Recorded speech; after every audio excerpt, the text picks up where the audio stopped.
45. Brown, 45. Hot, hot, hot, hot, hot, hot. You are listening to Any Given Sunday, Australia.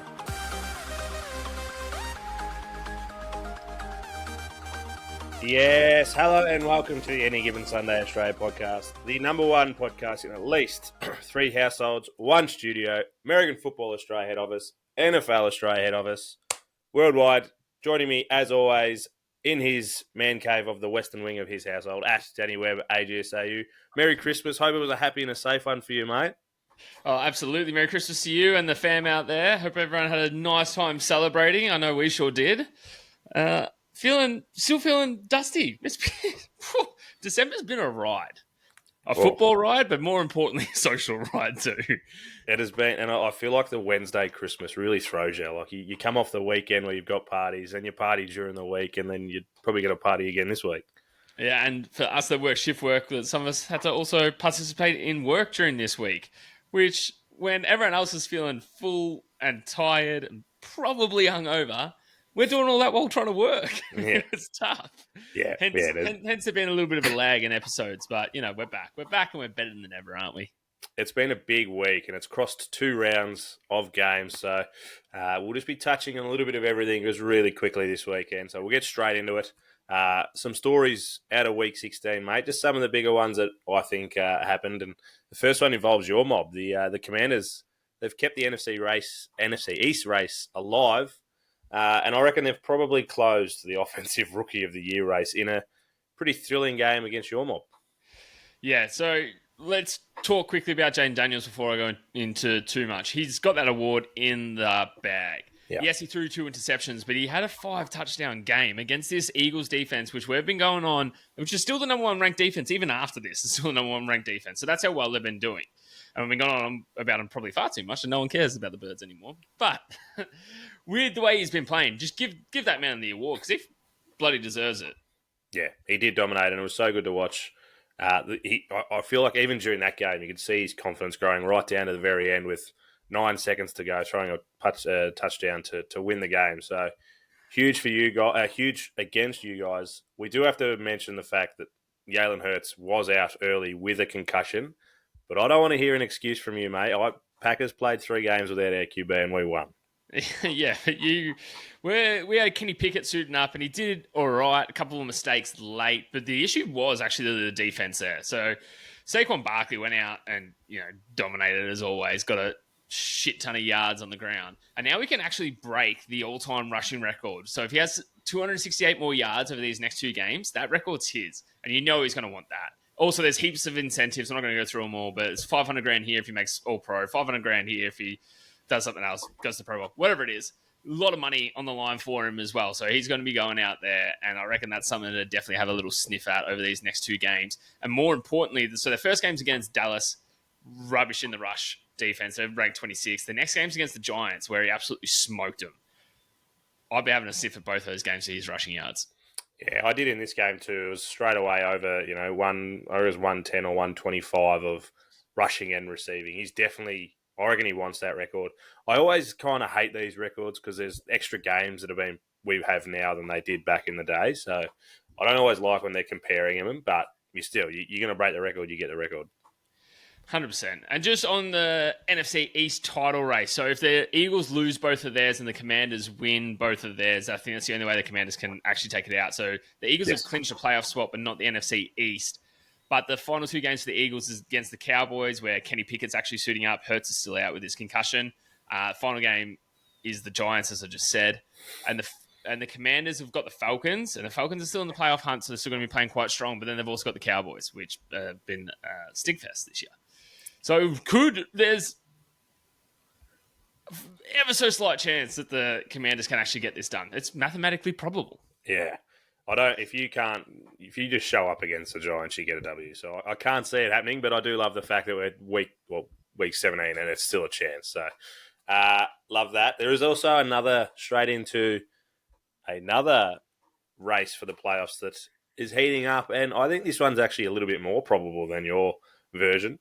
The Broncos lost last week, and the Bengals win. It keeps the Bengals playoff dreams alive. I got a message straight away from our boy Maxi he's saying there's an actual chance. There is a chance. There's not just. I'm gonna have to read this directly because otherwise I don't want to mess this up. Not for all our Bengals fans out there. So for the Bengals to make the playoffs, they need to win out. So they got to win against the Broncos and the Steelers in their final 2 games. The Steelers absolutely pantsed them last time and put 44 points up on it. Anyway, they got to beat them. But the Broncos also have to lose their last 2 and they play the Bengals. So no shit. They got to beat them and then the Chiefs. And to be fair for the Broncos, they would have had the game, their last matchup against the Chiefs, if it wasn't for a blocked field goal. So this is a really, really interesting race, and it all comes down to the game we're going to preview it in a little bit. But yeah, it's on. The race is on. Yeah. I said to Maxie, and I'll say it again. I think the hardest thing, which we can touch on it now a little bit as well. Mahomes possibly missing. So, the Bengals get the win this week, which we're going to talk about that game. But if it does come down to last week, Mahomes might be missing with the birth of his child. He has said he's going to be preparing as if he's playing, but wouldn't be surprised if he's a little bit banged up. Just gives himself those 2 weeks after they have clinched the number 1 seed. Why wouldn't he? At this point, why wouldn't he? He's walking out there. He's relatively hobbled, and he's just trying to kind of get things done. I think he definitely should have the week off. And then why not have 2 weeks where you rest that ankle and do an oil rehab possible to go out there and have a chance at a 3-peat healthier? I'm not going to say healthy because he definitely isn't, but healthier. But wouldn't it be fitting fashion for the preview that you gave if the Broncos fell short of the playoffs? They've been doing so well. We've been on the Bo Nix hype train, doing all that Bocane and just cheering them along. That's good. I like that. Oh, if they just fell that little bit short, it'd really suit you. So, therefore, go Broncos. Yeah, it would validate me a little bit. Only a little bit, because they have dominated, and we've definitely fallen in love with the Bocane. He's, I wouldn't hate seeing them in the playoffs. I think they'll go all right. But I also think that the Bengals, with their shit defense, if they make it into the playoffs, it's going to be an electric game. Oh, for sure it's going to be an electric game. But with the Bengals, let's just quickly touch on they haven't been a team above 500. They're on a 3-game winning streak, not really looking convincing. The Steelers, as I said before, is going to be a super tough matchup. Put it up 44 on them a few weeks earlier. Their offense is doing well. Their offense is doing really well, but man, their defense is stinky. Yeah, it really is. So it's going to be exciting. Absolutely. The Chargers, the Broncos losing last week was to the Chargers. It was way back. I reckon it was the Thursday night game, way back. But there was an interesting part of that game. The Chargers using a fair catch field goal. I think it was 1976, so something like 48 years since the last time it's been used. I did a little bit of reading, but even I'm still not across exactly how it works. I'm pretty sure it is they signaled for a fair catch, right? And there was a penalty. They touched the guy catching it. So they got the extra 15 yards. But because time had expired, they don't get a play. Right? But because time had expired, they're allowed to choose to have a shot on a field goal. And it was 55 yards or something. And Dicker the kicker straight through the middle. When you got a name like Dicker the kicker, you're going to get it through the middle of the sticks, aren't you? You can't. Does that make sense that they got the penalty as time expired? So they weren't allowed to run a play, but they were allowed to have a field goal chance. Yeah, as soon as you put that in the doc, I was like, should I research that? Nah. I'll just let you explain it, because it was the first time it happened in 40 years. It's probably not going to happen for another 40. Do I need to be all across it? Probably not. Probably not. Nah, exactly right. But exciting to see, and it did actually help them get over the line, which, again, makes this playoff push even more exciting. With wins in week 16 and 17, the Chiefs did clinch the number 1 spot, which we did speak about. So that's going to make that last week, because we've already had games in week 17. It's such a convoluted, we're playing Christmas Day and this day and that day. We're already into week 17. We've had 3 or 4 games already. And the Ravens also getting wins against the Steelers. And then this week against the Texans in week 17. They've gone a long way into taking that AFC North. Yeah, so essentially if they beat the Browns, I think that it's theirs. So they're 1 game ahead of the Steelers currently. So if they take out the Browns. I think the Ravens lock up the AFC North, which would be great for me. And I tell you why. Why. So I actually, at the start of the season, as always, picked all my conference winners. But I also did it as a fivefold, so three of the leagues could fail. A couple of them already have, because I had the 49ers. Stupid. And actually, I just left out the AFC East because it just seemed like who knew what was going to happen. Looking back now, I probably should have chucked the Bills in. But I already have the Texans, the Chiefs, Eagles, and Detroit in there, which are all looking... Two of them are clinched. Two of them are looking pretty damn strong. Then my other one was the Falcons, which we'll touch on in a little bit because Michael Penix Jr. came to play. And then the Ravens. So realistically, I just need the Ravens to beat the Browns, and I'm looking all right. Yeah, take that. And the Browns did beat them last time, but I feel like they're a lot more wobbly this time, a bit more banged up and not so confident in what they're actually also doing. Using their third-string quarterback. That helps. Yeah. So I feel like the Ravens are going to be pretty well safe there. So good little bit of Ravens catch. are also on a tear. Let's just quickly touch on the game against the Texans. They only allowed them to get, was it 2 points? Was it a safety? Was that the only score that they got? So they didn't actually get an offensive score, only a defensive score. And then I was watching it at work, and I was sat next to our boy Jackie Rick, our betting analyst.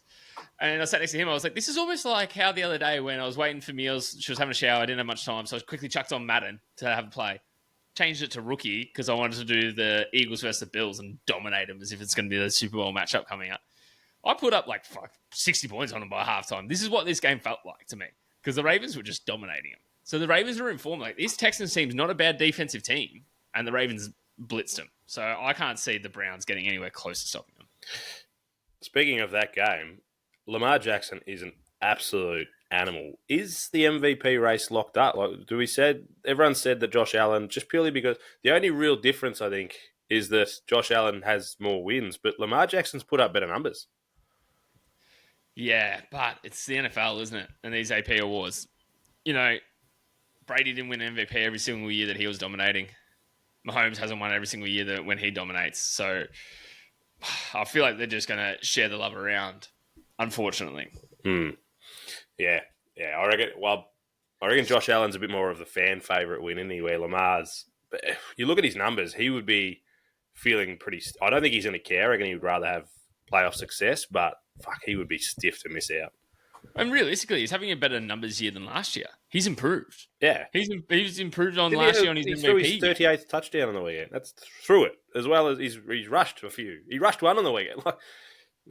Blows my mind. I know, but this is the controversy of the NFL, isn't it? They're just going to give it to the probably future cover athlete of Madden, and then the Bills are going to have the Madden curse. And they'll shit the bed next year. Jamar Chase actually said, they were talking to him about, because he's most likely going to win Triple Crown. They're like, oh, so you'll go on the Madden? He's like, nah, I will not go on the Madden. They're like, oh, you believe in the curse? He's like, I'm not talking about it. I'm not going on.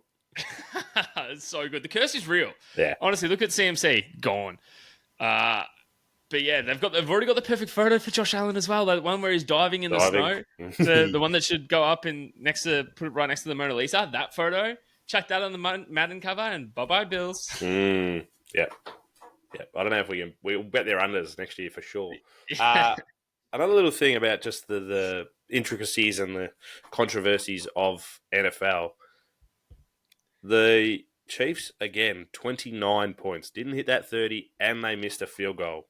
They missed a point after, so 15, 20 yards out. So Flogboy messaged me, friend of the show, Flogboy messaged me. He said, I reckon this is a bit of a, they're deliberately not getting to 30. You see all these teams that have higher scoring seasons and go on to win the Super Bowl. Chiefs want the lowest scoring season to ever win the Super Bowl. They're just starting to take the piss now. Oh, come on, Flogboy. Now that would be some incredible ballsy coaching by Andy Reid if he was like, don't score 30, but you do not fucking score 30. To me, that would just be like, are they that dominant that they're bored? Because the only way you're doing that is if, That's you can... 100% is what happening. They are that good. They're like, you know what? Let's not do it. Realistically, looking right now, I want your honest opinion here, live on air. Do the Chiefs three-peat? I don't think so, purely because of this. if they don't score 30 in the playoffs, they're not winning every game. There's going to be a team that's going to outscore them, like going to score 30. That's the only thing. So, but if I buy into the fact that they're just taking the piss that they're going to be a whole team that doesn't score 30, and then they'll put up 40 in each game in the playoffs, like, Well, yeah, because they'll just switch it on. If you reckon Flop taking Boy's the piss. theory is true, which is wild, if you think that's true, then they will just switch it on in the playoffs. which they do every year. We've said it. We said it last year. You come on here week 6 last year and said they just get to the playoffs and then they worry about playoff football. And I've just got a worrying feeling that they're going to do it again. But I don't know. There's some good teams out there this year, so I'm just hanging on the fence. Oh, good. Oh, nice. Real assertive of you. I love that. Love that. Yeah. I think they could, but I reckon there's a team that's going to have them this year. Whether it's the Lions, the Bills, the Ravens. The Ravens are still dangerous. Like, even though they're 10-5 or 11-4, something like that, they're still super the Ravens dangerous. could turn up on any given day, though. They're 11-5. Lamar could dominate, but it has had playoff troubles. Yeah, who knows? All right, one team that we do have to talk about because I love talking about how bad these guys are. The 4-12 Bears have equaled a franchise record, 10th straight loss in an absolute snorefest. You messaged me pretty much as soon as the final whistle went. Oh, that was boring as fuck, which it was. But what I love about this is you got to go back 4-2, and they are 2 seconds away from being 5-2. They're playing up to the crowd as the ball is in the air, coming down for a Washington touchdown in the end. Ever since that moment, they've lost 10 in a row. Well, they just put some real bad juju in the air, didn't they? And karma's real. Karma's a bitch, and it absolutely went out and got them. Yep. Then they went through and they fired an offensive coordinator. Didn't help. Fired a head coach. Didn't help. So I don't know what they're really going to do. I feel like the Commanders almost need like a coaching reshuffle. The Bears. Caleb Williams. Not Commanders. Bears. The Bears. Yep, sorry. Go Commanders. Actually, not at the moment. I'm off the Commanders. Yeah. Fuck them. Too tight a race. Yeah, absolutely fuck them. So the Bears, as I was saying, need to have a little coaching reshuffle. They need to shore up things on their offensive line, and their defense needs to remember how to play. So, pretty much everything. Start again. There's been a few names thrown around. Pete Carroll thrown around in there to be interested in the Bears job. But, yeah, I don't know if that's a a storybook place to go and play. Like, I actually love watching it at Soldier Field. I think it's awesome. But, fuck, they suck. Yeah, you're saying they suck with your Packers hat on. But yeah, they haven't gone great. And they were like, started 4-2. And Caleb Williams isn't even playing well. And we're 4-2. But now they're 4-12 and Caleb Williams still isn't playing well. He hasn't been playing that bad, but some of his decision making and stuff, you can just tell he's a first year. But you put him up against the likes of Jaden Daniels, who's making great decisions. So I don't know. I feel like it's probably another bust, but that's another Chicago day, isn't it? Yeah, but in this game was great for our Aussie boys. You said it was a snore fest. It was an absolute punt fest. Shout out to Pro Kick for injecting some life into this game. There was 13 punts, and both punters got more yards than their QBs. So Geno Smith finished on 160. Michael Dixon, the punter for the Seahawks, for those who don't know, Aussie boy, finished on 288 yards. Caleb Williams, 122 yards. Torrey Taylor, 327. Get out of town. Huge. You're almost tripling the yards of your QB who sent you a message on draft night saying that, don't worry, mate, you're not going to have to punt much. Yeah. Joke's on you. The Bears have never had a 4,000-yard passing. I'm pretty sure Torrey Taylor's pretty close to 4,000 yards punting this year. Huge year by him. I love it. They are doing so well, and it was blown up a little bit of, punt off for the mates, and it was so good to see. It was so good. And shout out to the crew at Pro Kick and everything that they do to get these athletes into college and then hopefully into the NFL. The work that they do is incredible and thankless. Love it. Deshaun Watson, some news has come out about a possible restructure. You're the man that's semi all over it. I don't want to go into it too much because I don't really like talking about this bastard. He talks a lot of dribble and does things that are not amazing. Is this just the way the Browns are starting to work towards getting rid of him? Yeah, sorry, I just quickly looked up Torres Hale. I know we moved on, but just so far, his regular season yards is 3,657. Ooh, if he has another playing the Packers next week. Yeah, if your defense can shore up and he can get a few more punts in there, another 350 yarder, 4,000 yard punter. 4,000. Imagine having a 4,000 yard punt before you have a 4,000 yard passing. I hope that happens. That'd be That'd be incredible. so That's now what we're rooting for. Yeah. Now what we're rooting for. Sorry, Deshaun Watson restructure. I think he's probably come to terms and realized like after this injury, it's going to be a long road back. He needed to do something to be able to stay on an NFL side. Because we were both saying, like, now that he was gone, like, the crowd didn't want him there. There was boos, there was cheers when he got injured. It was actually quite sad. I think the only way he can stay on an NFL side is if he does restructure his contract. So it's the only thing he can really do here if he still wants to play football. They're going to find a way, and I feel like this is the start of them finding a way to pay him, but not as much. Because they're going to have to shell out some cash. But, yeah, let's see if we can just lessen the blow and start moving forward. I feel like Deshaun's might be done. Breaking news. I'm on that. Yeah. That is far from breaking news. I'm pretty sure we said that in week 1. Breaking news. Someone who has a bright future ahead, Michael Penix Jr. I reckon he's confirmed himself as the future in Atlanta with the win that he has had. That man is going to save me some money, hopefully. I'm all in on Michael Penix Jr. Obviously, the Falcons releasing Kirk Cousins more than confirmed it, but then he goes out there and actually has quite a decent game. It's good. The future is bright for the Falcons with him fronting up as your QB. Yeah. Kirk Cousins, for those that don't know, he's not released yet, but it looks more than likely they're going to release him before them. I think it's March 10, and they save themselves a bit of cash. So, outrageous. We're going to have to get our man James McClintock back on here and just say, look, mate, you have cost Kirk Cousins a lot of money because he was the one that went out there and found Michael Penix Jr. He didn't want to confirm when he come on early in the year that it's good to have a little backup and we'll give him a couple of years, but he knew in the back of his mind that Penix Jr. was an absolute stud. And just to be clear, that's allegedly. Allegedly, he went out and found him. No, he found him. He knew what he was doing.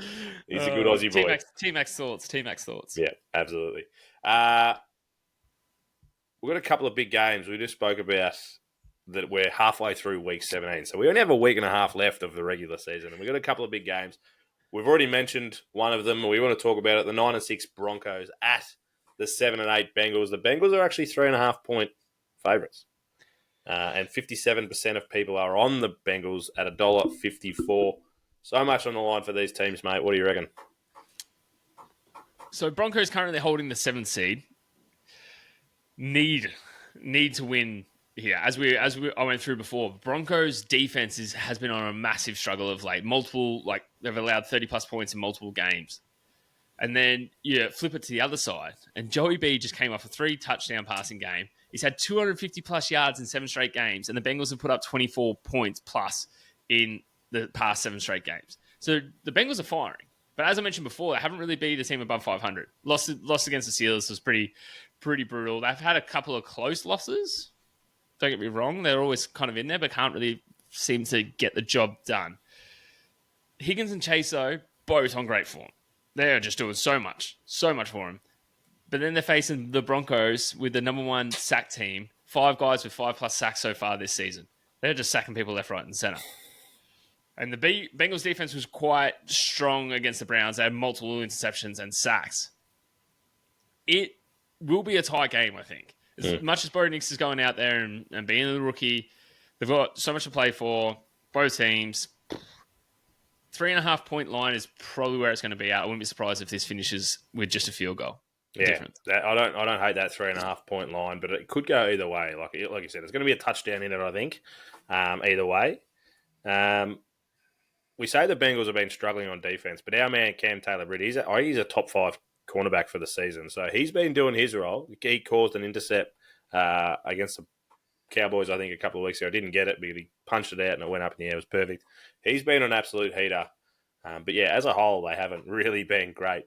Joey B, I think it was 3 touchdowns, 250 in 6 straight games. No one's ever done it. he's been incredible. He's thrown for 250 in 7 straight, which has been a few people that have done that. But adding the 3 touchdowns in each game as well, he's been absolutely on fire. I reckon this will be a good game to actually punt on, Danny boy. There'll be a few things in there. Bet the overs on a couple of things. It'll be a score fest in there. Like you said, the Broncos, who started off as a sneaky good defense, have kind of struggled a little bit and letting in 30-plus points most weeks. Yeah, so the Broncos defense has definitely been struggling. Apart from your man McMillan, he's been up there. He's been getting interceptions left, right, and center. Shout out to the family man. Yes, sir. McMillan's dominating everywhere. It's great. It's on the Bucks too. It's good to see. Yeah, good game. Who do you think takes it out? Broncos win. They're in the playoffs. Broncos lose. Then it goes to week 18.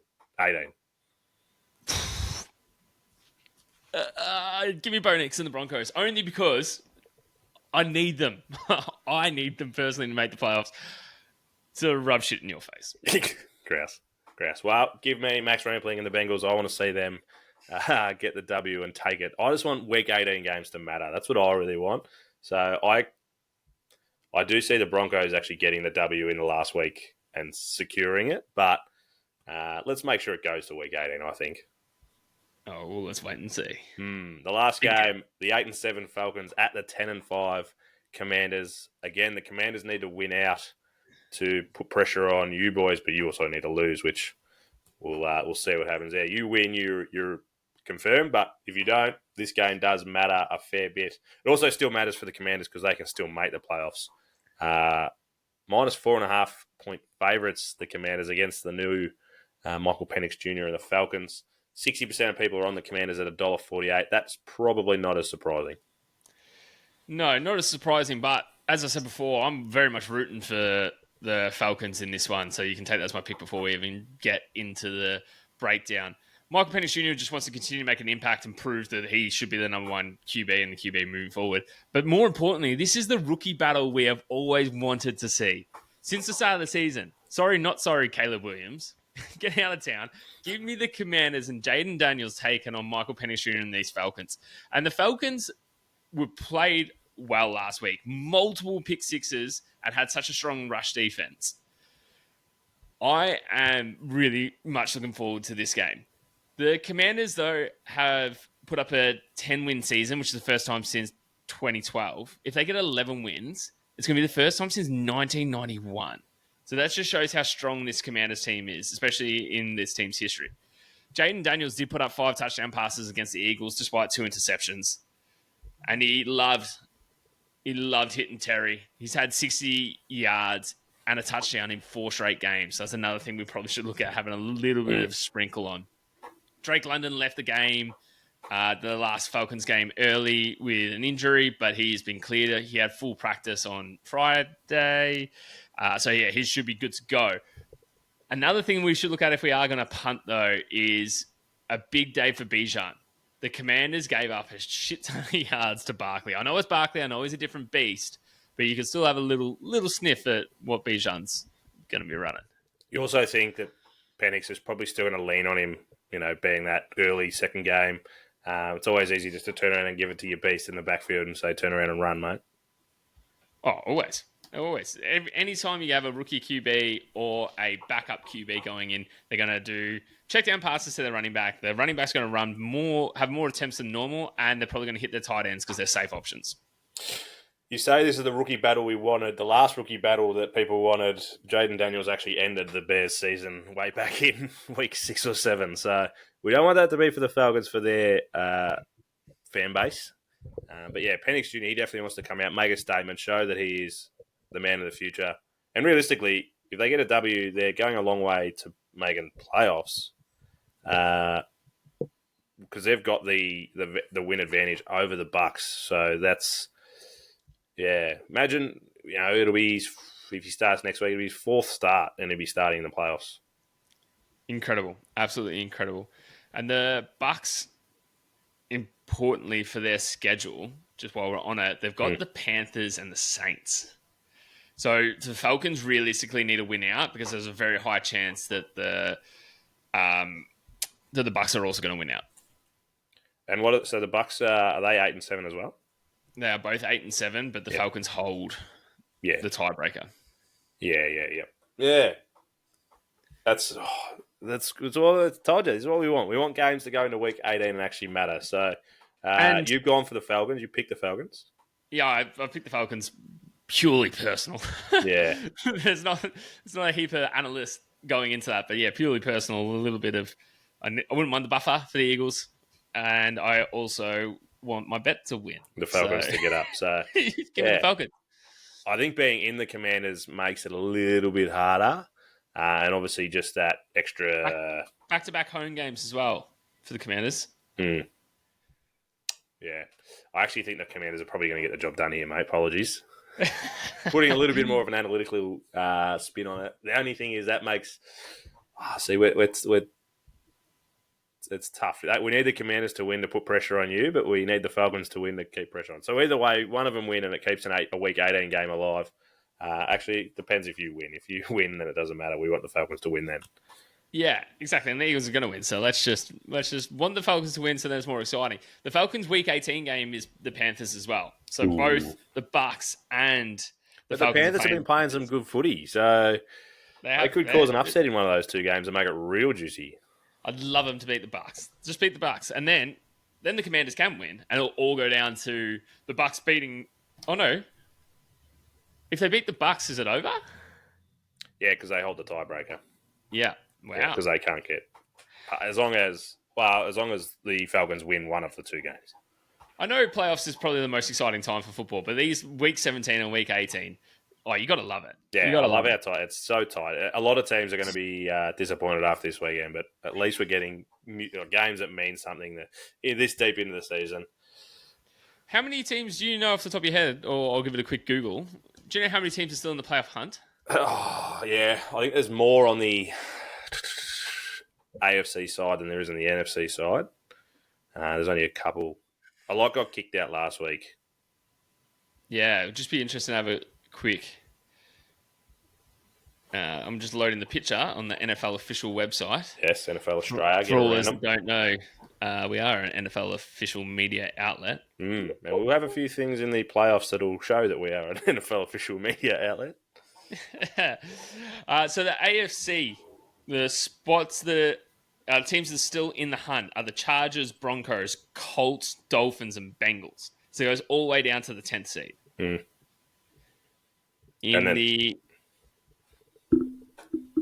I just need to switch sides. I'm just Switch it. Yep, switching sides. In the NFC, there's actually more positions available. So in the hunt are the Rams, Falcons, Commanders, and then on the bubble are the Seahawks and Bucks. That's purely because of actual divisions are tighter as well, where I feel like a lot of the divisions are a bit more locked up in the AFC side. So, yeah, huge. Week 18 will be here before we know it. Week 17 is halfway done already. And we spoke about it before we come on. We've got games in Australia, Sunday, Monday, and Tuesday. So, huge couple of days, and then it'll be a couple of day turnaround, and we're back onto it again.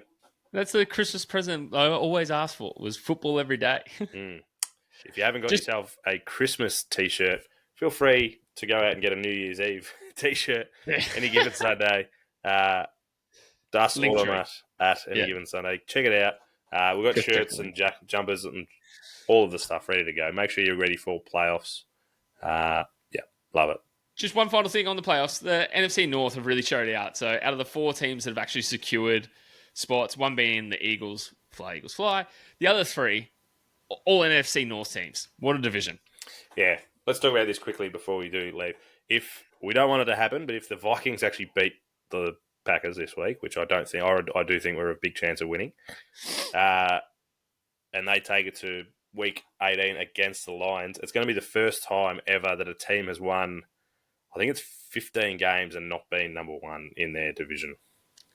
Wow. Huge. So, wait, you're saying, but the Lions would have to win both to be 15 wins. Do you mean 14? No, the Lions are... The Lions are currently 13-2. They got San Fran in week 17. Yeah, so that's right, correct. Maybe it's 14. Yeah, it must be 14. Must be 14 wins. Yeah, win 14. If they both win, so they're both on 14, then they'll be playing each other. One of the teams will lose and finish 14-3. 14-3. The other 15-2. It'll be the first time ever that they 16. win that many games and not be number one in your division, which is huge. And like you said, the NFC North all year has been absolutely elite, except for one. Can we rip on the Bears anymore? Like, surely, stop, they're already dead. Somebody think of the children. Enjoy the weekend, mate. We've got a huge few games, and we'll be back early next week to talk about jam-packed. I imagine it'll be probably a week 18 talk. Again, New Year's and our work schedule really stuffs things around. Hopefully, Charlie will be back. He is a busy man hosting New Year's Eve parties. So yeah, and his new show has started streaming on ABC iView. Check it out. Love it. Check it out. Speak to you soon. And as always, mate, go Pack Go. Fly, Eagles, fly, fly, fly, fly, fly.